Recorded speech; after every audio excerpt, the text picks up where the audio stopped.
ಆಮೇಲೆ ದಿನಾಂಕ 23, ಇತರರು ಏನು ಮಾಡುತ್ತಾರೆ, ಹೇಳುತ್ತಾರೆ, ನಂಬುತ್ತಾರೆ, ಇವು ನಿನಗೆ ಸಂಬಂಧಪಟ್ಟವುಗಳಲ್ಲ.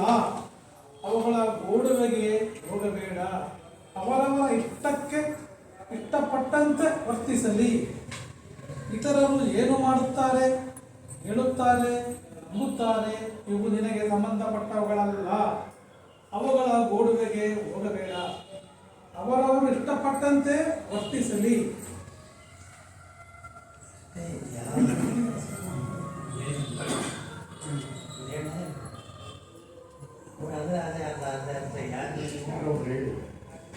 ಇದು ಕಳ್ಸೋಕ್ಕೆ ಇಷ್ಟ ಇಲ್ಲ.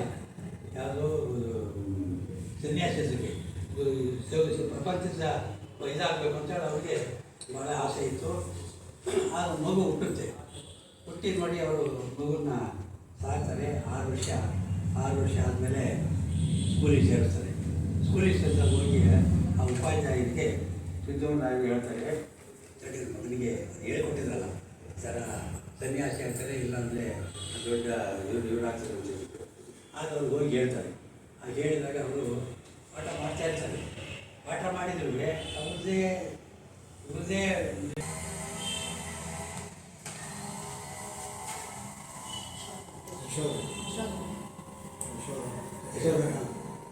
ಯಶೋಧ ಮದುವೆ ಮಾಡ್ತಾರೆ. ಮದುವೆ ಆದಮೇಲೆ ಇವರು ಸಂಸಾರ ನಡ್ಕೊಂಡು ಹೋಗ್ತಿರ್ತಾರೆ. ಒಂದು ದಿವಸ ಆ ವೃದ್ಧಾವನಕ್ಕೆ ಅವರ ರಥದ ಮೇಲೆ ಹೋಗ್ತಾ ಇರ್ತಾರೆ. ಅಲ್ಲೆಲ್ಲ ವಿಹಾರಕ್ಕೆ ಅಲ್ಲಿ ಒಂದು ಹೆಣ ನೋಡ್ತಾರೆ. ಅಲ್ಲ, ಒಂದು ಕುಷ್ಠದ ರೋಗದಲ್ಲಿ ನೋಡ್ತಾರೆ.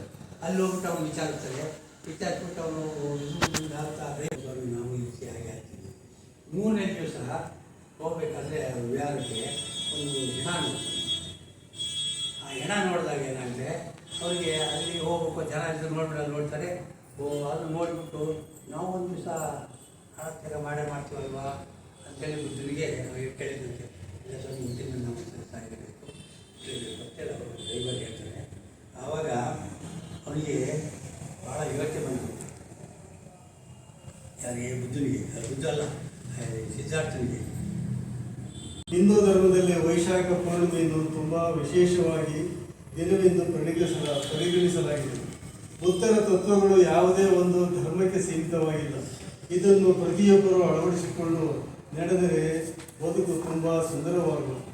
ನೀವು ಈ ದಿನ ಪುಣ್ಯ ನದಿಯಲ್ಲಿ ಸ್ನಾನ ಮಾಡಿ ಬಡವರಿಗೆ ದಾನ ಮಾಡುವುದರಿಂದ ಬುದ್ಧರ ಆದರ್ಶವನ್ನು ಪಾಲಿಸಿದಂತಾಗುವುದು. ಈ ದಿನ ದಾನವನ್ನು ಮಾಡುವುದರಿಂದ ನಮ್ಮ ಕಷ್ಟಗಳು ದೂರವಾಗುವುದು ಎಂಬ ನಂಬಿಕೆ ಇದೆ.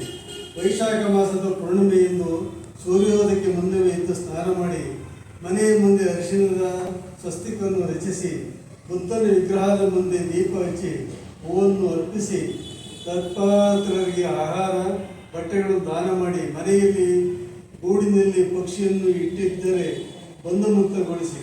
ಈ ದಿನ ಯಾರಿಗೂ ತೊಂದರೆ ನೀಡಬೇಡಿ. ಕೆಟ್ಟ ಪದಗಳಿಂದ ನಿಂದಿಸಬೇಡಿ. ಸುಳ್ಳು ಹೇಳಬೇಡಿ. ಬುದ್ಧರ ಬಗ್ಗೆ ನಮ್ಮೆಲ್ಲರಿಗೂ ಸಾಕಷ್ಟು ಜನಪ್ರಿಯ ಕಥೆಗಳು ಗೊತ್ತಿವೆ. ಸಿದ್ಧಾರ್ಥನು ಬುದ್ಧನಾಗಿದ್ದು, ಬೋಧಿ ವೃಕ್ಷದ ಕೆಳಗೆ ಜ್ಞಾನೋದಯವಾಗಿದ್ದು, ಹೀಗೆ ಸಾಕಷ್ಟು ಸ್ಫೂರ್ತಿದಾಯಕವಾದ ಸಂಗತಿಗಳು ನಾವು ಬುದ್ಧರ ತತ್ವಗಳನ್ನು ಅನುಸರಿಸುವಂತೆ ಮಾಡುತ್ತೇವೆ.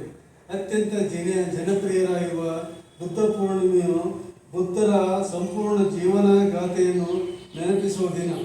ಕೇವಲ ಬೌದ್ಧ ಧರ್ಮದವರು ಮಾತ್ರವಲ್ಲದೆ ಹಿಂದೂಗಳು ಕೂಡ ದೇಶ ವಿದೇಶಗಳಲ್ಲಿ ಬುದ್ಧ ಪೂರ್ಣಿಮೆ ಅತ್ಯಂತ ಶ್ರದ್ಧೆಯಿಂದ ಆಚರಿಸುತ್ತಾರೆ. 80 ವರ್ಷಗಳ ಕಾಲ ಬದುಕಿದ್ದ ಬುದ್ಧರ ಜನನ ಮತ್ತು ಪರಿನಿರ್ಮಾಣವು ಜೀವನ್ಮರಣಗಳ ಚಕ್ರದಿಂದ ಹೊರಬಂದದ್ದು ಬೌದ್ಧ ಪೂರ್ಣಿಮೆಯ ದಿನದಂದೇ ಆಗಿದೆ ಎಂದು ಹೇಳಲಾಗುತ್ತದೆ. ಅಲ್ಲದೆ ಬುದ್ಧರಿಗೆ ವೈಶಾಖ ಪೂರ್ಣಿಮೆಯಿಂದೇ ಜ್ಞಾನೋದಯವಾಯಿತು ಎಂದು ಹೇಳಲಾಗುತ್ತದೆ. ಆದ್ದರಿಂದ ಬುದ್ಧ ಪೂರ್ಣಿಮೆಯನ್ನು ವಿಶ್ವಾದ್ಯಂತ ಬೌದ್ಧರು ಮತ್ತು ಹಿಂದೂಗಳು ತ್ರಿವಳಿ ಶುಭವೆಂದು ಪರಿಗಣಿಸಲಾಗುತ್ತದೆ. ಬುದ್ಧರಿಗೆ ಜ್ಞಾನೋದಯವಾದ ಬುದ್ಧಗಯಾ ಕ್ಷೇತ್ರವು ಗರಿಷ್ಠ ಸಂಖ್ಯೆಯ ಯಾತ್ರಾರ್ಥಿಗಳನ್ನು ಆಕರ್ಷಿಸುವ ಒಂದು ಪ್ರೇಕ್ಷಣೀಯ ಸ್ಥಳವಾಗಿದೆ. ವರ್ಷಗಳು ಕಳೆದಂತೆ ಬುದ್ಧ ಪೂರ್ಣಿಮಾ ಸಾಮಾಜಿಕ, ಧಾರ್ಮಿಕ, ಆಧ್ಯಾತ್ಮಿಕ ಮತ್ತು ಸಾಂಸ್ಕೃತಿಕ ಹಬ್ಬವಾಗಿ ಮಾರ್ಪಟ್ಟಿದೆ. ಈ ದಿನ ಆಚರಿಸಲಾಗುವ ಕೆಲವು ಕಾರ್ಯಕ್ರಮಗಳಲ್ಲಿ ಬೋಧಿ ಧೂಮ್ರ ಮೇಳ, ಸೂತ್ರ ಸ್ಥಾಪನ ಸೂತ್ರ ಪಾತ್ರ, ಅಷ್ಟಶೀಲ, ಪಂಚಶೀಲ, ಧಾರ್ಮಿಕ ಭಾಷಣಗಳು ಮತ್ತು ಬೌದ್ಧ ಗ್ರಂಥಗಳ ಚರ್ಚೆಗಳು, ಧ್ಯಾನ, ಬುದ್ಧರ ಪ್ರತಿಮೆಗಳಿಗೆ ಪೂಜೆ, ಮೆರವಣಿಗೆಗಳು ಮತ್ತು ಪ್ರಾರ್ಥನಾ ಪಠಣಗಳು ಸೇರಿವೆ. ಬುದ್ಧ ಪೌರ್ಣಿಮೆಯ ಆಚರಣೆಗಳು ಸಾಮಾನ್ಯವಾಗಿ 3 ದಿನಗಳಿಂದ 1 ವಾರದವರೆಗೆ ನಡೆಯುತ್ತದೆ. ಬುದ್ಧ ಪೂರ್ಣಿಮಾ ಭೂಮಿಯ ಮೇಲಿನ ಮನುಷ್ಯರ ಜೀವನಕ್ಕೆ ಬುದ್ಧರ ಮಹತ್ತರ ಕೊಡುಗೆಯನ್ನು ನೆನಪಿಸುತ್ತದೆ ಮತ್ತು ಬುದ್ಧರ ಸಂದೇಶವನ್ನು ವಿಶ್ವದಾದ್ಯಂತ ಲಕ್ಷಾಂತರ ಜನರ ಹೃದಯದಲ್ಲಿ ತುಂಬಲು ಸಹಾಯ ಮಾಡುತ್ತದೆ. ಬುದ್ಧರ ಬೋಧನೆಗೆ ಆಕರ್ಷಿತರಾಗಿ ಸಹೋದರಿ HP ಬ್ಲಾವಟ್ಸ್ಕಿ ಮತ್ತು ಸಹೋದರಿ HS ಆಲ್ಕಾಟ್ ಅವರು ಬೌದ್ಧ ಧರ್ಮಕ್ಕೆ ಸೇರಿದವರು. ಶ್ರೀಲಂಕಾದಲ್ಲಿ ಬೌದ್ಧ ಧರ್ಮೀಯರ ಮೇಲೆ ನಡೆದಿದ್ದ ದೌರ್ಜನ್ಯವನ್ನು ಹತ್ತಿಕ್ಕಲು ಈ ಇಬ್ಬರು ಶ್ರಮಿಸಿದ್ದಾರೆ. ಈ ಮೇ ತಿಂಗಳಲ್ಲಿ ವೈಶಾಖ ಪೂರ್ಣಿಮೆ ಬಂದಿದೆ. ವೈಶಾಖ ಮಾಸದ ಈ ಪೂರ್ಣಿಮೆ ಧಾರ್ಮಿಕ ದೃಷ್ಟಿಯಿಂದ ಬಹಳ ಮಹತ್ವ ಹೊಂದಿದೆ. ಈ ದಿನ ಗೌತಮ ಬುದ್ಧರು ಜನಿಸಿದ ಕಾರಣ ವೈಶಾಖ ಮಾಸದ ಪೂರ್ಣಿಮೆಯನ್ನು ಬುದ್ಧ ಪೂರ್ಣಿಮಾ ಎಂದು ಕರೆಯಲಾಗಿದೆ. ಈ ಬಾರಿ ವೈಶಾಖ ಪೂರ್ಣಿಮೆಯನ್ನು ಮೇ 23ರಂದು ಗುರುವಾರ ಆಚರಿಸಲಾಗುವುದು. ತಾವುಗಳು ಅಂದು ಬುದ್ಧರ ಬೋಧನೆಗಳನ್ನು ನೆನೆದು ಅವುಗಳನ್ನು ಪಾಲಿಸುವುದು ಪ್ರಯತ್ನಿಸೋಣ. ಯಾರು ಗುರುಗಳು, ಅದಕ್ಕೋಸ್ಕರ ಗುರುಗಳಿಗೆ ನಾವು ಕೃತಜ್ಞತೆಯನ್ನು ಸಲ್ಲಿಸುವ ದಿನವೇ ಗುರು ಪೂರ್ಣಿಮೆ. ಇದು ನಿನ್ನೆ ಮೊನ್ನೆ ಇವತ್ತಿನಿಂದ ಶುರುವಾಗಿದ್ದಲ್ಲ, ಇದು ಬುದ್ಧನ ಕಾಲದಿಂದ ಶುರುವಾಯಿತಲ್ಲ. ಇದು ಪುರಾತನ ಕಾಲ, ಯಾವಾಗ ಮಾನವ ಜನ್ಮ ಈ ಭೂಮಿ ಮೇಲೆ ಬಂತು ಆಗಲಿಂದಲೂ ಈ ಗುರು ಪೂಜೆ ನಡೀತಾ ಇದೆ. ನಮ್ಮಲ್ಲಿ ವ್ಯಾಸರು ಅವರು ವೇದಗಳನ್ನು ಬರೆದಿದ್ದಾರೆ, ಚತುರ್ವೇದಗಳನ್ನು ಬರೆದಿದ್ದಾರೆ, ಪುರಾಣಗಳನ್ನು ಬರೆದಿದ್ದಾರೆ. ಅವರು ಚತುರ್ವೇದಗಳು ಪುರಾಣಗಳೇ ನಮ್ಮ ಒಂದು ಹಿಂದೂ ಧರ್ಮಕ್ಕೆ ಒಂದು ಆಧಾರ. ಅವರು ವ್ಯಾಸರು ಹುಟ್ಟಿದ್ದು ವೈಶಾಖ ಹುಣ್ಣಿಮೆ ದಿನ, ಅದಕ್ಕೋಸ್ಕರ ಇದನ್ನು ವ್ಯಾಸ ಪೂರ್ಣಿಮೆ ಅಂತ ಕರೀತಾರೆ. ವ್ಯಾಸರು ಹೇಳಿದ್ದು ಆತ್ಮ ಜೀವಾತ್ಮ ಎರಡನ್ನೂ ಒಂದುಗೂಡಿಸುವ ಒಂದು ನಮಗೆ ಒಂದು ಸೂತ್ರವನ್ನು ಕೊಟ್ಟಿದ್ದಾರೆ. ಅದನ್ನು ಆಚರಣೆ ಹೇಗೆ ಅನ್ನೋದನ್ನು ಶಾಸ್ತ್ರೋಕ್ತವಾಗಿ ಅದನ್ನು ಆಚರಣೆ ಬಗ್ಗೆ ನಮ್ಮ ಹಿಂದೂ ಧರ್ಮ ಹಿಂದಿನಿಂದಲೂ ಆಚರಿಸುತ್ತೆ. ಅದು ಏನಾಗಿದೆ ಅಂದರೆ ನಮ್ಮ ದೌರ್ಭಾಗ್ಯ, ಕೆಲವು ಒಂದು ಸೀಮಿತ ವರ್ಗದ ಅದನ್ನು ಆಚರಣೆಗೆ ಅಂದರೆ ಅದು ಆಚರಣೆ ಸ್ವಲ್ಪ ಕಷ್ಟ. ಅಷ್ಟಾಂಗ ಮಾರ್ಗಗಳು ಅಂತ ಬರ್ತಾರೆ. ನಮ್ಮ ಶಂಕರಾಚಾರ್ಯ ಹೇಳಿದ್ದೂ ಅದನ್ನೇ ಯಮ ನಿಯಮ, ಪ್ರಾಣಾಹಾರ, ಪತ್ಯಾಹಾರ ಇವೆಲ್ಲ ಇದ್ದಾವಲ್ಲ, ಆ ಅಷ್ಟಾಂಗ ಮಾರ್ಗಗಳು ಇವನ್ನ ಆಚರಣೆ ಜನಸಾಮಾನ್ಯರಿಗೆ ಕಷ್ಟ. ಇದು ಏನಾಯಿತು, ಇದನ್ನು 6ನೇ ಶತಮಾನದಲ್ಲಿ ಈ ನಮ್ಮ ಗೌತಮ ಬುದ್ಧರು ಏನು ಮಾಡಿದರು, ಇದನ್ನು ಸ್ವಲ್ಪ ಸರಳವಾಗಿ, ಅದು ಯಾವಾಗಂದ್ರೆ ಅವ್ರು ಜ್ಞಾನೋದಯ ಆದಮೇಲೆ ಅವ್ರಿಗೆ ಬಂದಿತ್ತು, ಸರಳವಾಗಿ ಸಾಮಾನ್ಯ ಜನಗಳಿಗೆ ಅವರ ಜೀವನ್ಮುಕ್ತಿ ಹೊಂದಲಿಕ್ಕೆ ಏನು ಮಾಡಬೇಕು ಅದನ್ನು ಸರಳವಾಗಿ ತಿಳಿಸಿದ್ದು ಗೌತಮ ಬುದ್ಧರು. ಗೌತಮ ಬುದ್ಧರು 6ನೇ ಶತಮಾನದಲ್ಲಿ ನೇಪಾಳ, ಈಗಿನ ನೇಪಾಳ, ಆಗ ಎಲ್ಲ ಒಂದು ಹಿಂದೂ ಯಾಕೆ ಸತ್ತೋಗಿದ್ದಾರೆ, ಪ್ರಾಣ ಇಲ್ಲ ಅದು ಮಾಡಿ ಬಿಸಾಕ್ತಾರೆ, ಸಂಸ್ಕಾರ ಮಾಡ್ತಾರೆ ಅಂದಾಗ ಅವ್ರಿಗೆ ವಯಸ್ಸಾದ್ಮೇಲೆ ಇದಾಗ್ತಾರೆ, ಮರಣ ಹೊಂದ್ತಾರೆ. ಎಲ್ಲ ಏನಾಗ್ತದೆ, ನಾವು ಆಸೆ ಪಟ್ಟು ಅದನ್ನು ಗಳಿಸ್ಬೇಕು, ಇದನ್ನು ಗಳಿಸ್ಬೇಕು, ದುರಾಸೆಗಳು ಬರ್ತವೆ. ಆಸೆಗಳು ಬಂದಾಗ ನಮ್ಮ ಮನಸ್ಸು ಚಂಚಲ ಆಗ್ತದೆ. ಇದೆಲ್ಲ ಕಂಪ್ಲೀಟ್ ಇದೆ. ಎಲ್ಲರಿಂದ ಬಿಡುಗಡೆ ಹೊಂದಬೇಕು, ಜೀವನ್ಮುಕ್ತಿ ಒಂದೇ ಸಾಧ್ಯ. ಈ ಜೀವನ್ಮುಕ್ತಿಗೆ ಏನು ಮಾಡಬೇಕು, ಮೂಲ ಆಸೆ ಕಾರಣ. ಬಟ್ ಅವರು ಅಷ್ಟಾಂಗ ಮಾರ್ಗಗಳು ಬರೆದಿದ್ದಾರೆ. ಅಷ್ಟಾಂಗ ಮಾರ್ಗ ಅವರ ಒಂದು ಬೋಧಿಸತ್ವ ಒಂದು ಪುಸ್ತಕದಲ್ಲಿ, ತ್ರಿಪಿಟಕ ಅನ್ನೋ ಒಂದು ದೊಡ್ಡ ಮಹಾನ್ ಗ್ರಂಥದಲ್ಲಿ ಅದನ್ನು ಬಿಡಬೇಕಾದ್ರೆ ಪ್ರಾರಂಭದಿಂದ ಏನೇನು ಹಂತವಾಗಿ ಮೆಟ್ಟಿಕೊಂಡು ಹೋಗ್ಬೋದು ಅವರ ಗ್ರಂಥಗಳಲ್ಲಿ ಬಿಡಿಬಿಡಿಯಾಗಿ ಬರೆದಿದ್ದಾರೆ. ಎಲ್ಲದರ ಸಾರಾಂಶ ಆಸೆ ದುಃಖಕ್ಕೆ ಮೂಲ. ಅದನ್ನು ಇಡೀ ಪ್ರಪಂಚಕ್ಕೆ ಅದು ಸಾರ್ತದೆ. ಇದನ್ನು ವೈಶಾಖ ಶುದ್ಧ ಪೂರ್ಣಿಮೆ ದಿನ ಜ್ಞಾನೋದಯ ಆಗ್ತದೆ. ವೈಶಾಖ ಪೂರ್ಣಿಮೆ ದಿನದಿಂದ ಆಷಾಢ ಪೂರ್ಣಿಮೆವರೆಗೂ ನೆಕ್ಸ್ಟ್ ಅದರ ಮುಂದಿನ ಆಷಾಢ ಪೂರ್ಣಿಮೆಗೂ ಅವರು ಯಾರಿಗೂ ಉಪದೇಶ ಮಾಡೋಕ್ಕೆ ಹೋಗಲ್ಲ. ಮತ್ತು ಕೊನೆಗೆ ಜೀವನ್ಮುಕ್ತ ಮಾತುಗಳೆಲ್ಲ ಬಂದು ಕೇಳ್ಕೊಳ್ತಾರೆ, ನೀವು ಯಾಕೆ ಮೌನ ಆಗಿಬಿಟ್ರಿ, ನಿಮಗೆ ಜ್ಞಾನೋದಯ ಆಗಿದೆ, ನಿಮ್ಮ ಜನಗಳಿಗೆ ನಿಮ್ಮ ಸೇವೆಯನ್ನು ಸಲ್ಲಿಸಿ ಅವ್ರನ್ನೂ ನಿಮ್ಮ ಇದಕ್ಕೆ ಕರ್ಕೊಂಡು ಹೋಗ್ಬೇಕಲ್ಲ ಅಂತ ಕೇಳಿದಾಗ ಅವ್ರು ಹೇಳ್ತಾರೆ ಗೌತಮ ಬುದ್ಧರು, ಅವರು ತಿಳಿದವರಿಗೆ ನಾವು ಹೇಳೋದು ಬೇಕಾಗಲ್ಲ, ಅವರು ಅಂಥವನ್ನು ತಲುಪಲ ಒಂದು ದಾರಿನಲ್ಲಿದ್ದಾರೆ. ತಿಳಿದೇ ಇದ್ದಾಗೆ ನಾವು ಏನು ಹೇಳಿದ್ರು ಉಪಯೋಗ ಇಲ್ಲ ಅನ್ನೋದು ಇಲ್ಲ, ಆಗಲ್ಲ. ನೀವು ಇನ್ನೂ ಪ್ರಾರಂಭದಲ್ಲಿ ತಿಳಿದೇ ಇದ್ದದ್ದನ್ನು ನೀವು ಏನೋ ಒಂದು ಮಾರ್ಗ ಕಂಡಿಡ್ಕೊಂಡು ಅದು ತಲುಪಿದ್ರಿ. ಹಾಗೆಯೇ ತಿಳಿಯದರಿಗೆ ಮಾರ್ಗ ತೋರಿಸಿದ್ರೆ ಆ ಮಾರ್ಗ ಹೋಗ್ಲಿಕ್ಕೆ ಸಾಧ್ಯ ಇರ್ತದೆ. ನೀವು ಜನಗಳಿಗೆ ಒಂದು ಸಮಾಜದಲ್ಲಿ ಆ ಒಂದು ತಿಳುವಳಿಕೆ ಮೂಡಿಸ್ಬೇಕು ಅಂತ ಕೋರ್ಕೊಂಡಾಗ ಇದನ್ನು ಆಷಾಢ ಪೂರ್ಣಿಮೆ ದಿನ ಅವರು 5 ಜನ ಭಕ್ತರನ್ನು ಕರೆದು ಅವರು ಉಪದೇಶ ಕೊಡ್ತಾರೆ. 5 ಜನನು ಒಂದು ಇಡೀ ಪ್ರಪಂಚದ 5 ಕಡೆಗೂ ಕಳಿಸ್ತಾರೆ ಪ್ರಚಾರ ಮಾಡಿದ್ದಾರೆ. ಇವರೂ ಸಹ ಅದು 35ನೇ ವರ್ಷ ವಯಸ್ಸಿಂದ ಮುಂದೆ ಒಂದು 45 ವರ್ಷ ಇವರು ದೇಶ ವಿದೇಶ ಪರ್ಯಟನೆ ಮಾಡಿ ಇಡೀ ಬೌದ್ಧ ಧರ್ಮದ ಪ್ರಚಾರ ಮಾಡ್ತಾರೆ. ಪ್ರಚಾರ ಮಾಡಿ ಕೊನೆಯ ಹಂತದಲ್ಲಿ ಒಂದು 45 ವರ್ಷ ಅವ್ರು ಪ್ರಚಾರ ಮಾಡ್ತಾರೆ. ಕೊನೆಗೆ ಬಿಹಾರದ ಕುಶಿನಗರ ಬಿಹಾರದಲ್ಲಿ ಕುಶಿನಗರದ ಬಂದು ಅವರು 80ನೇ ವಯಸ್ಸಿನಲ್ಲಿ ದೇಹ ತ್ಯಾಗ ಮಾಡ್ತಾರೆ. ಅವರ ಪೂರ್ಣ ಒಂದು ಜೀವನ ಅದು ಅವ್ರಿಗೂ ನಮ್ಮ KSFಗೆ ಏನು ಸಂಬಂಧ ಅಂದರೆ ಅವ್ರು ಹೇಳಿದ್ದು ಅವರು ಆಸೆ ದುಃಖ ಕಮಲ ನಮ್ಮ ಬಸವಣ್ಣರು ಹೇಳಿರೋದು ಕಳಬೇಡ ಕೊಳಬೇಡ ವಿಷಯ ನೋಡಿ ಅಲ್ಲ ಇವರು ಅದನ್ನೇ ಹೇಳಿದ್ದು.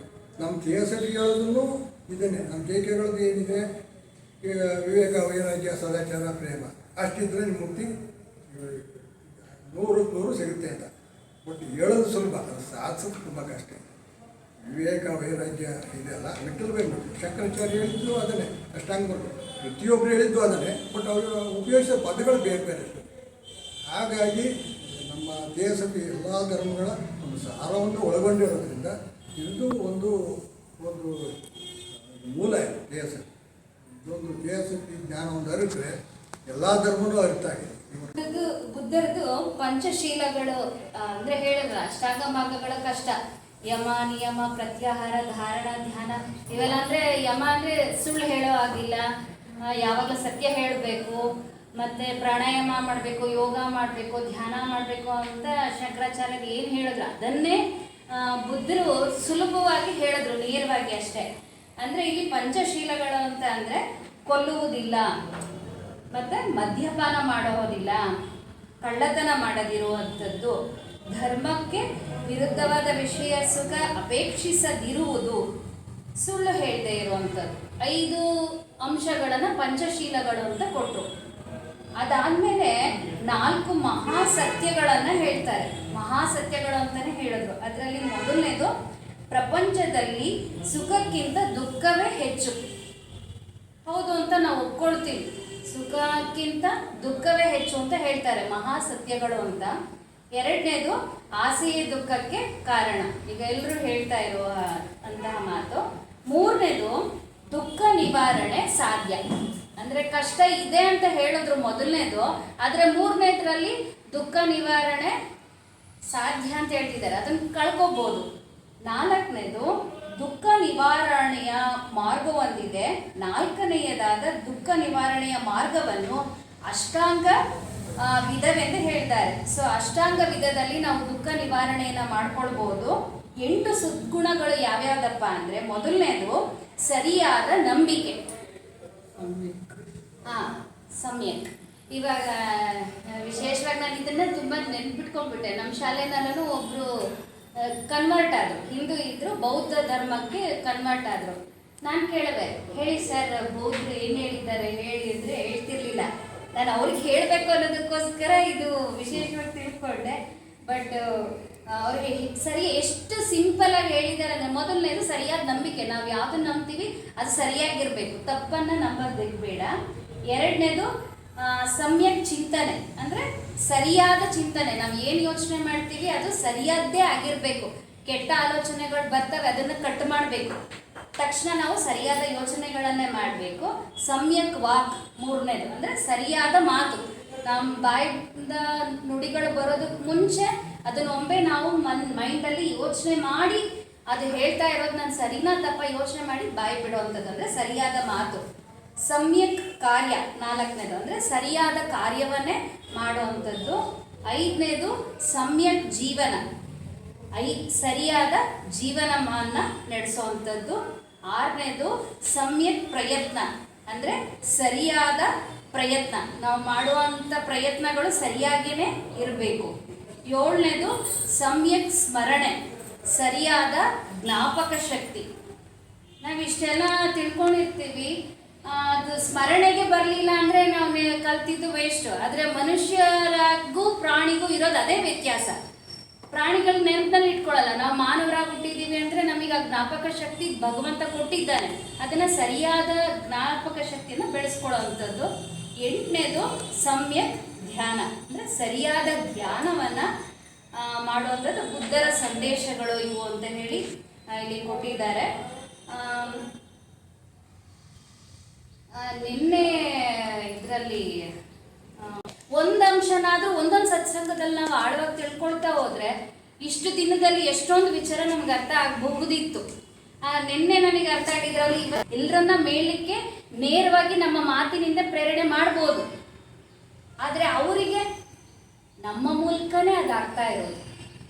ಅವರು ಗಾಳಿ ನೀರು ಬೆಳಕಿನಲ್ಲಿ ವೇಗವಾಗಿ ನಮ್ಮನ್ನು ತಲುಪ್ತಾ ಇದ್ದಾರೆ, ಆದರೆ ನಾವು ಅಷ್ಟು ಫಾಸ್ಟಾಗಿ ಹೋಗ್ಲಿಕ್ಕಾಗಲ್ಲ. ಅವರ ಪ್ರೇರಣೆಯಂತೆ ಅವರ ಕೆಲಸವನ್ನ ನಾವು ಮಾಡ್ತಾ ಇದ್ದೀವಿ. ಹಾಗಾಗಿ ಅವರಿಗೆ ನಾವು ಕೃತಜ್ಞತಾಪೂರ್ವಕವಾಗಿ ಅವರಿಂದ ಬರುವಂಥ ಸಂದೇಶಗಳು ಇಷ್ಟೇ. ನಾವು ಬುದ್ಧಗಯಾಗೆ ಹೋಗಿ ಗುರುವಿನ ಒಂದು ಥಾಟ್ಸನ್ನು ಸಿಗುವಂಥದ್ದು ಎಷ್ಟು ಮುಖ್ಯನೋ ಅದು ಇಲ್ಲೇ ನಮಗೆ ಇವತ್ತು ಸಿಗ್ತಾ ಇದೆ. ನಮ್ಮಿಂದ ಇನ್ನೂ ಹೆಚ್ಚಿನ ಜನಕ್ಕೆ ಈ ಒಂದು ಸಂಸ್ಥೆಯಲ್ಲಿ ಬೇಸಿಕ್ ಆಗಿ ಏನು ಹೇಳ್ತಾ ಇದ್ದಾರೆ ಅದನ್ನು ನೀಡಿ. ಮೊನ್ನೆ ಕ್ಲಾಸಲ್ಲೂ ಅಷ್ಟೇ ಎಷ್ಟು ನಾವು ಆಲ್ಮೋಸ್ಟ್ ಒಂದೊಂದು ಕ್ಲಾಸಿಗೆ ಒಬ್ಬೊಬ್ರನ್ನ ಕರ್ಕೊಂಡು ಬಂದರೂ ಅದೇ ದೊಡ್ಡ ನಮ್ಮ ಒಂದು ಕೃತಜ್ಞತೆ ಅಂತ ಅನಿಸುತ್ತೆ.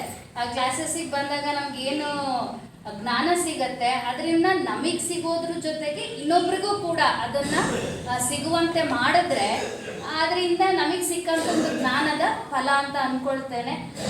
ಗುರುವಿನ ಒಂದು ಇದರಲ್ಲಿ ಏನು ಮುಕ್ತಿ ಜೊತೆಗೆ ಮುಕ್ತಿಯ ನಂತರನೂ ಕೂಡ ನಮ್ಮ ಆತ್ಮಗಳು ಈ ಒಂದು ಸೇವೆನಲ್ಲಿ ಇರೋದಕ್ಕೆ ನಮ್ಮ ಪ್ರೇರಣೆ ಇರಬೇಕು. ಈ ಒಂದು ಜನ್ಮಕ್ಕೆ ನಮ್ದು ಮುಗಿದ್ರೆ ಸಾಕಪ್ಪ ಅನ್ನೋದಲ್ಲ, ಇದು ಜನ್ಮ ಜನ್ಮಾಂತರಗಳಲ್ಲೂ ಕೂಡ ನಮಗೆ ಈಗ ಕರ್ಮಗಳನ್ನು ಕಳ್ಕೊಂಡು ಜೀವನ್ ಮುಕ್ತಿ ಹೊಂದಿದ್ರೂ ಕೂಡ ಮತ್ತೆ ಮತ್ತೆ ನಾವು ಈ ಒಂದು ಭೂಮಂಡಲದಲ್ಲಿರುವಂಥ ಜೀವಿಗಳ ಒಂದು ಮೇಲ್ ತರುವಂತಹ ಕಾರ್ಯಕ್ಕೆ ನಮ್ಮೆಲ್ಲರ ಪ್ರಯತ್ನ ಇರಲಿ ಅಂತ ಗುರುವಿನ ಒಂದು ವಾಣಿ ಏನಿದೆ.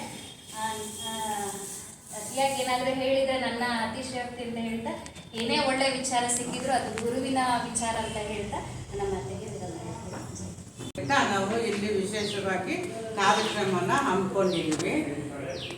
ಜ್ಯೋತಿ ಪೂಜೆ ಮಾಡಿ ಬುದ್ಧರ ನಮ್ಮ ಭಾವಚಿತ್ರಕ್ಕೆ ನಮನ ಮಾಡ್ತೀವಿ. ಬುದ್ಧರು 8ನೇ ದೀಕ್ಷೆಯಲ್ಲಿ ಇರ್ತಕ್ಕಂಥವರು.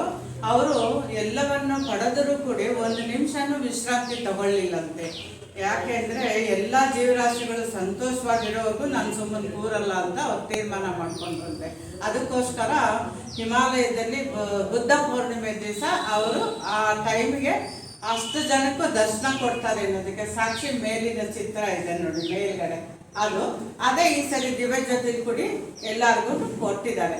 ಅಂದರೆ ಎಲ್ಲ ಸ್ಟೆಪ್ಪಿನ ವರ್ಗದವ್ರಿಗೂ ಅನುಕೂಲ ಆಗುತ್ತೆ. ಫಸ್ಟು ಅವರು ಅಷ್ಟಮ ದೀಕ್ಷೆಯಲ್ಲಿದ್ದರೂ ಕೂಡ ಋಷಿ ಮುನಿಗಳು ಸ್ಟಾರ್ ಆಕಾರದಲ್ಲಿ ನಿಂತ್ಕೊಂಡು ಮೊದಲು ಅವರ ಆಶೀರ್ವಾದ ಪಡಿತಾರೆ. ಅದಕ್ಕಿಂತ ಕೆಳಗಡೆ ಇರ್ತಕ್ಕಂಥ ಸಾಧಾರಣ ಋಷಿ ವರ್ಗದವರು, ಅದಕ್ಕಿಂತ ಕೆಳಗಡೆ ಇರ್ತಕ್ಕಂಥ ಜನಸಾಮಾನ್ಯರು ಎಲ್ಲರಿಗೂ ಸ್ಟೆಪ್ ಆಗಿ ಬುದ್ಧರ ಆಶೀರ್ವಾದ ಸಿಗುತ್ತೆ. ಅಲ್ಲಿ ಹೋದವ್ರಿಗೆ ಆ ಅನುಭವ ಆಗಿರುತ್ತೆ. ಆಗ ಚಿನ್ನದ ಪಾತ್ರೆಯಲ್ಲಿ ಇರ್ತಕ್ಕಂತಹ ತೀರ್ಥವನ್ನು ಆವತ್ತು ಎಲ್ಲರೂ ಅಲ್ಲಿ ಋಷಿಮುನಿಗಳು ತಗೊಂಡಾಗ ಎಲ್ಲರೂ ಅವ್ರವ್ರ ಹತ್ರ ತಂದಿಟ್ಕೊಂಡಿರೋ ಗಂಗಾ ಜಲವನ್ನು ಬುದ್ಧರ ಹೆಸರಿನಲ್ಲಿ ತೀರ್ಥವಾಗಿ ತಗೊಂಡು ಪವಿತ್ರರಾದ್ವಿ ಅಂತ ಅವ್ರಿಗೆ ಅನಿಸುತ್ತಂತೆ. ಆಮೇಲೆ ಏನೇ ದುಷ್ಟಶಕ್ತಿಗಳಿದ್ರೂ ಕೂಡ ಹೋಗುತ್ತೆ ಅಂತ ಹೇಳ್ತಾರೆ. ಇದು ಬುದ್ಧ ಪೂರ್ಣಿಮೆಯ ವಿಶೇಷ. ಅವರು ಹುಟ್ಟಿದ್ದು, ಬೆಳೆದಿದ್ದು, ಅಂತ್ಯಗೊಂಡಿದ್ದು ಎಲ್ಲವೂ ಕೂಡ 3 ಹುಣ್ಣಿಮೆನೆ, ಒಂದೇ ಹುಣ್ಣಿಮೆ. ಅದೇ ಅವರ ವೈಶಿಷ್ಟ್ಯತೆ. ಅವ್ರು ಹೇಳಿರೋ 4 ಸೂತ್ರಗಳು ಇಷ್ಟೊತ್ತು ಅವರು ಸೋದರಿ ಚೆನ್ನಾಗಿ ಹೇಳಿದ್ರು. ದುಃಖ ಇದೆ, ಆಸೆ ಇದೆ, ಆಸೆ ದುಃಖಕ್ಕೆ ಕಾರಣ ಗೊತ್ತು, ದುಃಖ ಇರೋದು ಗೊತ್ತು, ದುಃಖದನ್ನ ಸಹಿಸ್ಕೊಳ್ಳೋದು ಹೇಗೆ, ದುಃಖ ಇರೋದನ್ನ ತಗೊಳ್ಳದೆ ಇರೋದು ಹೇಗೆ ಎನ್ನುತ್ತೆ ಬುದ್ಧರ ಸಾಧನೆ ವೈಶಿಷ್ಟ್ಯತೆ. ಅವ್ರು ಅದನ್ನು ಹೇಗೆ ಹೇಳ್ತಾರೆ ಅಂದರೆ, ನೋಡಿದ್ರು ನಾವು ಅದನ್ನು ತಗೋಬಾರ್ದು, ಆಗ ಆ ದುಃಖ ಹಾಗೆ ಪಾಸ್ ಆಗುತ್ತೆ ಅಂತಾರೆ. ನಾವು ಅದರಲ್ಲಿ ಮನಸ್ಸನ್ನು ಸೇರಿಸೋದ್ರಿಂದ ನಮಗೆ ತುಂಬ ಡಬಲ್ ದುಃಖ ಆಗುತ್ತೆ. ಅದನ್ನು ತಗೊಳ್ಳದೇ ಇದ್ದರೆ ನಮಗೆ ದುಃಖ ಆಗಲ್ಲ ಅನ್ನೋ ಕಟು ಸತ್ಯವನ್ನು ಅವ್ರು ಅರ್ಥಕೊಂಡ್ರು. ಅದಕ್ಕೋಸ್ಕರ ಅವರು ಬುದ್ಧಿಸಮ್ ಇದರಲ್ಲಿ ಪೂಜೆ, ಆಮೇಲೆ ಜಪ ತಪ ಆ ಥರ ಹೇಳಲೇ ಇಲ್ಲ. ಎಲ್ಲೂ ಶಿಷ್ಯಕೋಟೆಯನ್ನು ಸಂಗ್ರಹಿಸಲಿಲ್ಲ, ಎಲ್ಲೂ ಮಠಾದಿಗಳನ್ನು ಮಾಡಲಿಲ್ಲ. ಅವರು ಹೇಳೋದಿಷ್ಟೇ, ನುಡಿದಂತೆ ನಡೆ, ಸೋದರ ಭಾವ ಅನ್ನೋದು ಹೇಳಿದ್ರಲ್ಲ ಅದು ಆಮೇಲೆ ಎಲ್ಲವೂ ಬಿಟ್ಟು ನಿಂತಾಗ ಮೋಕ್ಷ ಅನ್ನೋದು ಅವ್ರಿಗೆ ಚೆನ್ನಾಗಿ ಗೊತ್ತಾಯ್ತು. ಅದಕ್ಕೋಸ್ಕರ ಅವ್ರು ಪೂಜಾ ಪುನಸ್ಕಾರನ ಹೇಳಲಿಲ್ಲ, ಏನು ಹೇಳಿಲ್ಲ, ನೀನು ನಡ್ಕೋ, ನೀನು ಸರಿ ಹೋಗು ಅನ್ನೋದನ್ನ ಚೆನ್ನಾಗಿ ಹೇಳಿದ್ರು. ಅದೇ ನಾವು ಸಾಧಾರಣ ಜನ ಇನ್ನೂ ಆ ಮಟ್ಟಕ್ಕೆ ಬೆಳೆದೇ ಇದ್ರೂ ಕೂಡ ಆ ನಿಯಮಗಳನ್ನು ಅನುಸರಿಸೋದ್ರಿಂದ ಸಮಾಧಾನವಾಗಿರೋದಕ್ಕೆ ಸಾಧ್ಯ ಅಂದಾಗ, ಕಷ್ಟ ಬಂದಾಗಲೇ ನಾವು ಅದನ್ನು ಕಲಿಬೇಕು. ನಾವೇನು ಮಾಡ್ತೀವಿ, ಸುಖ ಬಂದಾಗ ಹಿಗ್ತೀವಿ, ಕಷ್ಟ ಬಂದಾಗ ಕುಗ್ತೀವಿ. ಆ ಕುಗ್ಗೋದನ್ನ ಹಿಗ್ಗೋದನ್ನ ಎರಡು ಸಮಚಿತ್ತವಾಗಿ ನೋಡಿ ಹಾಗೆ ಬಿಟ್ಬಿಡು ಅಂತ ಅದನ್ನು ನಾವು ಕಲಿಬೇಕು. ಅದು ಬುದ್ಧಿಸಮ್ಮಿನ ವೈಶಿಷ್ಟ್ಯತೆ. ಅದೇ ಈ ಸಾರಿ ದಿವ್ಯಜ್ಯೋತಿ ಕೂಡ ಹೇಳಿದ್ದಾರೆ. ಒಂದು ಸಾರಿ ಬುದ್ಧರು ಮನುಷ್ಯನಿಗೆ ಯಾರಾದರೂ ಹೊಗಳಿದ್ರೆ ತುಂಬ ಸಂತೋಷ ಪಡ್ತಾನೆ, ತೆಗಳಿದ್ರೆ ಹಾಗೆ ದುಃಖನೂ ಪಡ್ತಾನೆ. ಆದರೆ ನಾವು ಒಬ್ಬರನ್ನ ತೆಗೆದಾಗ ನಮಗೆ ದುಃಖ ಅವ್ರಿಗಾಗುತ್ತೆ ಅನ್ನೋದು ಅರಿವು ನಮಗಿದ್ರೆ ನಾವು ಯಾವಾಗಲೂ ಬಾಯಿ ಬಿಡೋದಿಲ್ಲ ಅನ್ನೋದು ತಿಳ್ಕೋಬೇಕು. ಅದನ್ನು ಅವರು ಹೇಳ್ತಾರೆ. ಬೈದವರೆಲ್ಲ ನಮ್ಮ ಬಂಧುಗಳಾಗಿರಲಿ ಅಂತ ಶರಣ ಸಾಹಿತ್ಯದಲ್ಲಿ ಕೂಡ ಅದು ಹೇಳಿದ್ದಾರೆ. ಒಂದ್ಸರಿ ಭಗವಾನ್ ಬುದ್ಧರ ಹತ್ರ ಬಂದು ಒಬ್ಬರು ಕೇಳ್ತಾರೆ, ಗುರುಗಳೇ ನನಗೆ ತುಂಬ ದುಃಖ ಆಗುತ್ತೆ, ನೀವು ಇಷ್ಟು ಒಳ್ಳೆಯವರು, ನಿಮ್ಮನ್ನು ದೂರಿದ್ರಲ್ಲ, ಅದಕ್ಕೆ ನನಗೆ ತುಂಬ ದುಃಖ ಆಗುತ್ತೆ, ನಾನು ಈ ಊರು ಬಿಟ್ಟು ಹೋಗ್ಬಿಡ್ತೀನಿ ಅಂತ. ಅದಕ್ಕೆ ಈ ನನ್ನೊಬ್ಬನ್ನ ಅವ್ರು ದೂರಿದ್ದಕ್ಕೆ ನೀನ್ಯಾಕಪ್ಪ ಊರು ಬಿಟ್ಟು ಹೋಗ್ತೀಯಾ? ಅದಕ್ಕೆ ಒಂದು ಉದಾಹರಣೆ ಮೂಲಕ ಹೇಳ್ತಾರೆ. ಒಂದು ಗಂಧದ ಮರನ ಕಡ್ದಾಗ, ಕೊಡಲಿಯಿಂದ ಕಡ್ದಾಗ ಅದೆಷ್ಟು ಕಡಿದ್ರೂ ಕೂಡ ಕಬ್ಬಿಣದ ಕೊಡಲಿಗೆ ಕೂಡ ಅದು ಸುವಾಸನೆಯನ್ನೇ ಬೀರುತ್ತಂತೆ, ಯಾವುದೇ ಕಾರಣಕ್ಕೂ ಅದು ನಿಲ್ಲಿಸೋದಿಲ್ಲ ಅಂತೆ. ಅದಕ್ಕೆ ನೀನ್ಯಾಕೆ ನನ್ನನ್ನು ಬಿಟ್ಟು ಹೋಗ್ಬೇಕು? ಯಾರೋ ಒಬ್ಬರು ಬೈದಾಕ್ಷಣ ಅದೇನು ನನಗೆ ತಟ್ಟೋದಿಲ್ಲ, ಸತ್ಕರ್ಮನೇ ಅದು ಒಳ್ಳೆ ಫಲನೇ ಕೊಡುತ್ತೆ ಅನ್ನೋದು ತಿಳ್ಕೊಂಡಾಗ ನೀನು ನನ್ನ ಬಿಟ್ಟೋಗೋ ಅವಶ್ಯಕತೆ ಇಲ್ಲ ಅನ್ನೋದನ್ನ ಅವರು ಆ ಶಿಷ್ಯನಿಗೆ ಮಂದಟ್ಟು ಮಾಡಿದಾಗ ಅವನು ಸುಮ್ಮನಾಗ್ತಾನಂತೆ. ಅದನ್ನೇ ಇನ್ನೊಂದು ರೀತಿಯಲ್ಲಿ ಹೇಳಬೇಕು ಅಂದರೆ, ಸಿದ್ದೇಶ್ವರ ವಾಣಿ ಸಾಮಾನ್ಯ ಎಲ್ಲರೂ ಕೇಳಿದ್ದೀರಲ್ವಾ, ಸಿದ್ದೇಶ್ವರ ಸ್ವಾಮಿಗಳ ಹೆಸರು ನೋಡಿ. ಅವರ ಹೆಸರಲ್ಲೇ ಎಷ್ಟು ಚೆನ್ನಾಗಿದೆ. ಅವರೆಲ್ಲವನ್ನು ಸಿದ್ಧಿಸ್ಕೊಟ್ಟಿದ್ದಕ್ಕೆ ಅವ್ರು ಸಿದ್ದೇಶ್ವರ ಸ್ವಾಮಿಗಳಾದರು. ಅವರ ಅಂತಿಮ ಎಲ್ಲ ಟಿ ವಿಲೆಲ್ಲ ನೋಡಿದ್ವಲ್ಲ. ಅಂಥದ್ದು ಈ ಕಾಲದಲ್ಲೂ ಅವರಿದ್ದು ನಡ್ಕೊಂಡು ಸಾಧಿಸಿ ತೋರಿಸಿದ್ದಾರೆ ಸಾಧ್ಯ ಅನ್ನೋದು. ಅವರ ವಾಣಿಲಿ ಹೇಳಬೇಕು ಅಂದರೆ, ಈ ಜಗತ್ತಿನಲ್ಲಿ ಎಲ್ಲ ರೀತಿಯ ದುಃಖಗಳು ಇದೆ. ಸುಖ ಒಂದು ಸಾಸಿವೆ ಎಷ್ಟಿದ್ರು ದುಃಖನೇ ಜಾಸ್ತಿ ಇದೆ. ಅದಕ್ಕೆ ಏನು ಮಾಡಬೇಕು ಅನ್ನೋದು ಅವ್ರ ಭಾಷೆಯಲ್ಲಿ ಹೇಳಬೇಕು ಅಂದರೆ, ನದಿ ಹರಿದಾಗ ಉಬ್ಬು, ತಗ್ಗು, ದಿಣ್ಣೆ, ಆಮೇಲೆ ವಿಶಾಲವಾಗಿ, ಆಮೇಲೆ ಕಿರಿದಾಗಿ, ಬೆಟ್ಟ ಗುಡ್ಡ ಎಲ್ಲ ದಾಟ್ಕೊಂಡು ಕೊನೆಗೆ ಸಾಗರ ಸೇರುತ್ತಂತೆ. ಹಾಗೆ ಮನುಷ್ಯನ ಜೀವನ ಕೂಡ ಅಷ್ಟೇ ವೆರೈಟಿಯಾಗಿ, ಅಷ್ಟೇ ತಗ್ಗು, ದಿಣ್ಣೆ, ನೋವು, ನಲಿವು ಎಲ್ಲ ತಗೊಂಡು ಮನುಷ್ಯ ಜೀವನದ ಅಂತಿಮ ಗುರಿ ಏನು, ಮೋಕ್ಷವನ್ನು ಪಡೆಯೋದಕ್ಕೆ ಸಾಧ್ಯ ಅಂತ ಹೇಳ್ತಾರೆ.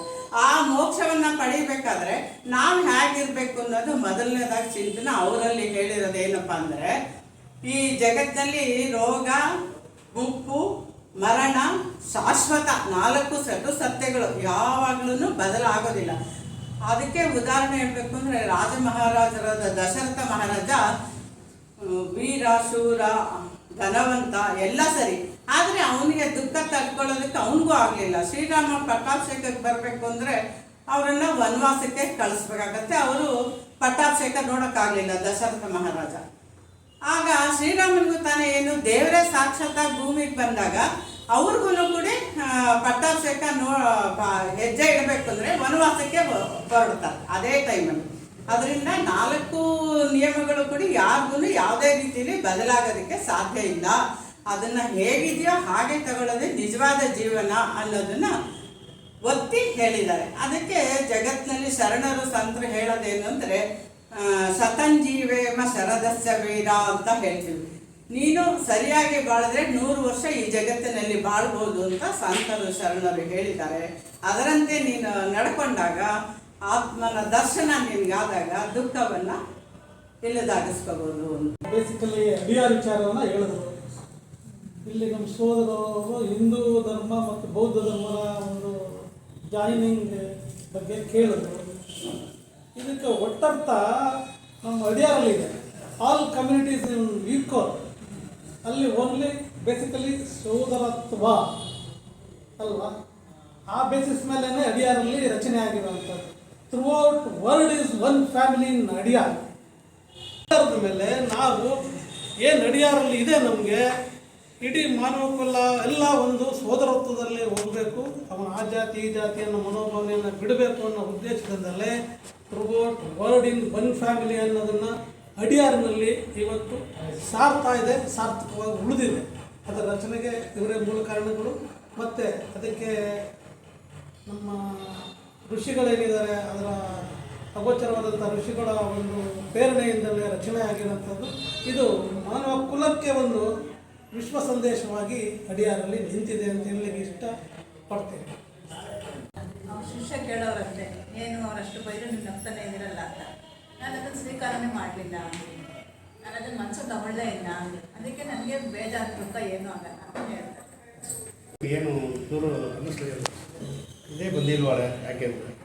ಅವಾಗ ಅವರು ಹೇಳ್ತಾರೆ, ನಾವು ಒಬ್ಬರಿಗೂ ಒಂದು ಕಾಂಪ್ಲಿಮೆಂಟ್ ಕೊಡೋಕೆ ಹೋಗ್ತೀವಿ, ಕೊಟ್ಟಕ್ಕೆ ಹೋದಾಗ ಅವರು ತಗೊಂಡ್ರ ಅವ್ರದ್ದು, ತಗೊಂಡಿಲ್ಲ ಅಂದರೆ ನಮ್ಮದೇ. ಹಂಗೆ ನೀವು ಏನು ಮಾತಾಡಿದ್ದೀವಿ ಅದು ನಿನ್ನತ್ರನೇ ಇದೆ, ನಾನೇನು ತಗೊಂಡಿಲ್ಲ, ಅದೆಲ್ಲ ನಿನಗೆ ಸೇರುತ್ತೆ ಅಂತ. ಹಾಗೆ ಈಗ ಇಷ್ಟು ಜನ ನಾವೆಲ್ಲ ಪೂಜೆ ಮಾಡಿದ್ರಲ್ಲ, ಒಂದೇ ಒಂದು ಉದಾಹರಣೆ ನಾವೆಲ್ಲ ಮಾಡ್ತಾ ಸೋದರಂತ ಕಾಳಾಚಾರ್ಯರು, ಗುರುಲಿಂಗಪ್ಪನವರು, ಭಟ್ಟಾಚಾರ್ಯರು, ಹಾಗೆ ಕೋದಾವನಾಂಶಕ ಲೀಲಾ ಅವರು, ವಿಶೇಷವಾಗಿ ಹೊಳೆಸ್ಪದ ಗೌರವ ಸದಸ್ಯ ಆದಂಥ ರೂಪ ಅವರು, ಹಾಗೆ ನಮ್ಮ ಎಲ್ಲರೂ ಭಾಳ ವಿಶೇಷವಾಗಿ ಹೇಳಿದ್ದಾರೆ. ಅಧ್ಯಕ್ಷದ ಭಾಷಣ ಅಂದರೆ ಮಾತಲ್ಲ, ಎಲ್ಲ ನೋಡ್ಕೊಂಡ್ಮೇಲೆ ಏನೂ ಇರೋದೇ ಇಲ್ಲ, ಎಲ್ಲ ಅವರೇ ಹೇಳ್ಬಿಡ್ತಾರೆ. ಬರೀ ಉಳ್ಕೊಳ್ಳೋದು ಅಧ್ಯಕ್ಷ ಸುಮ್ಮನೆ ವೀಕ್ಷಕರ ಕೂತ್ಕೊಂಡು ಅವ್ರು ಹೇಳಿದ್ದೆಲ್ಲ ಅನುಸರಿಸ್ಕೊಂಡು ಹೋಗ್ತಕ್ಕಂಥ ಒಂದು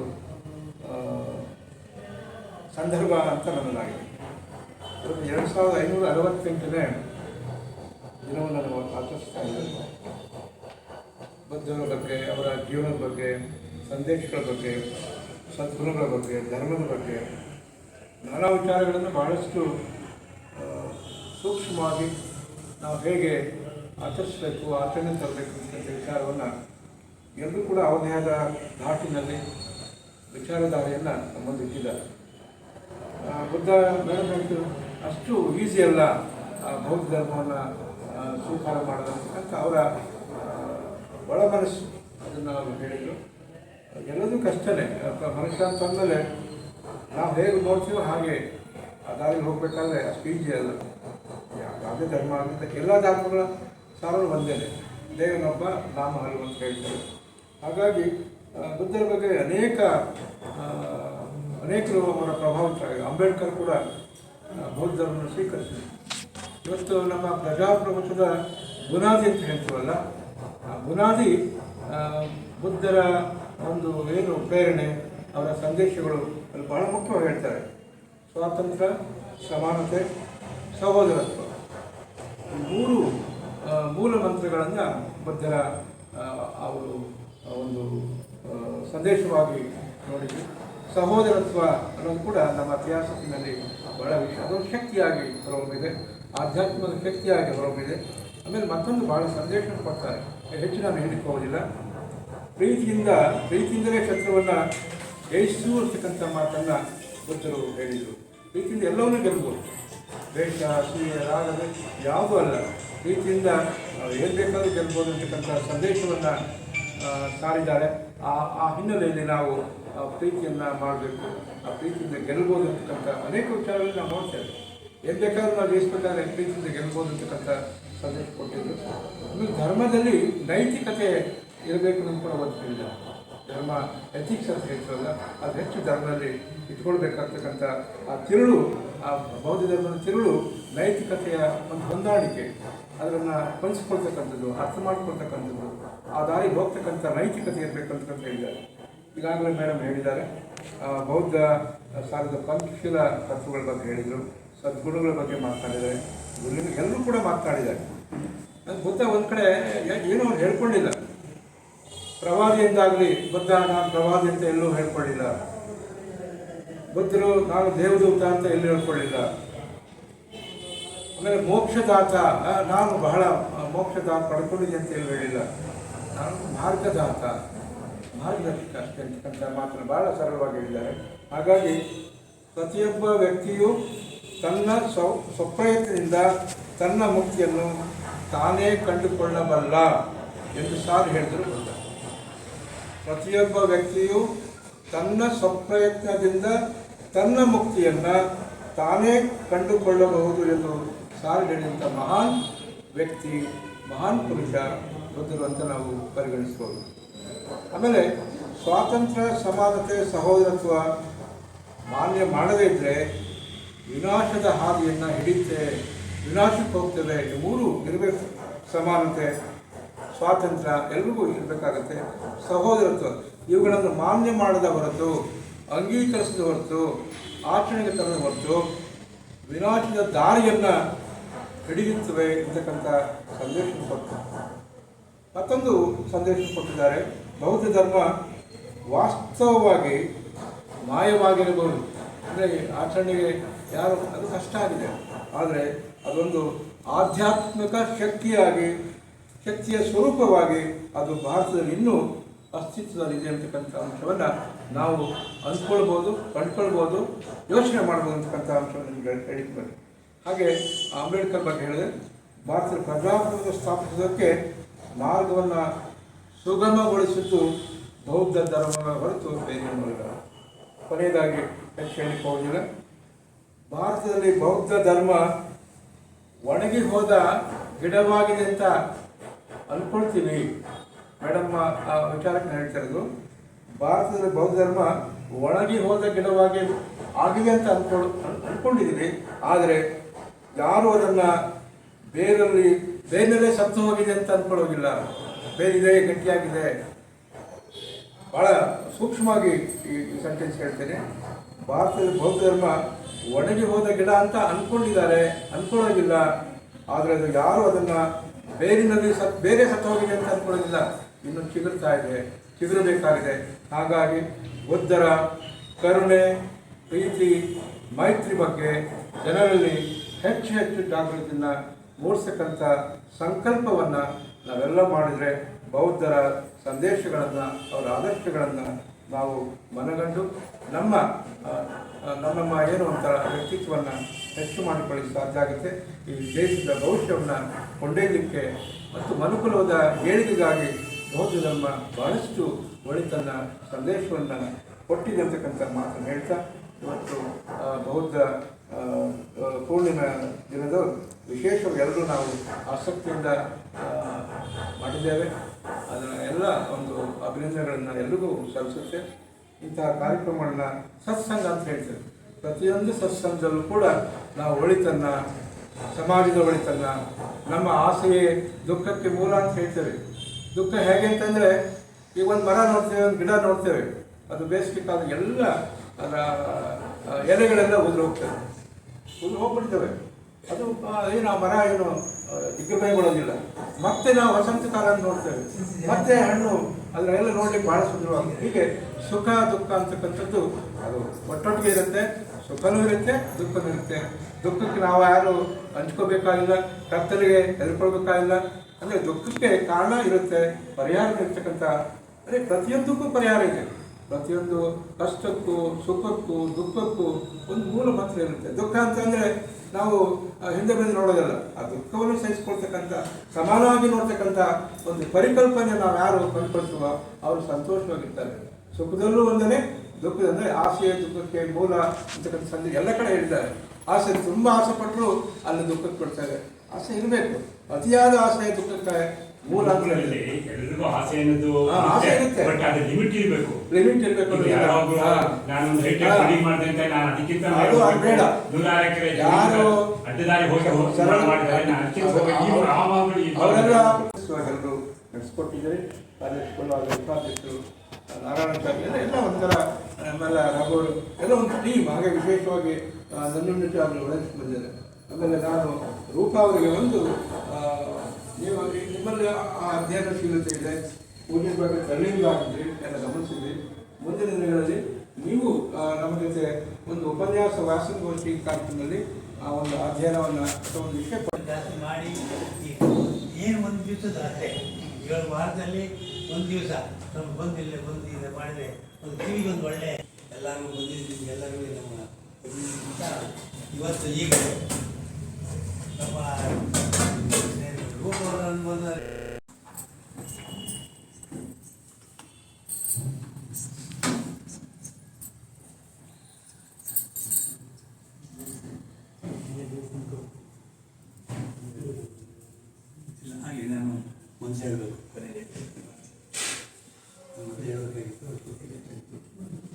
ಅವಳು ಹೇಳೋಣ ಅನ್ಕೊಂಡೆ.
ಇಲ್ಲಿ ಮರೆ ಥರ ಆಗೈತೆ.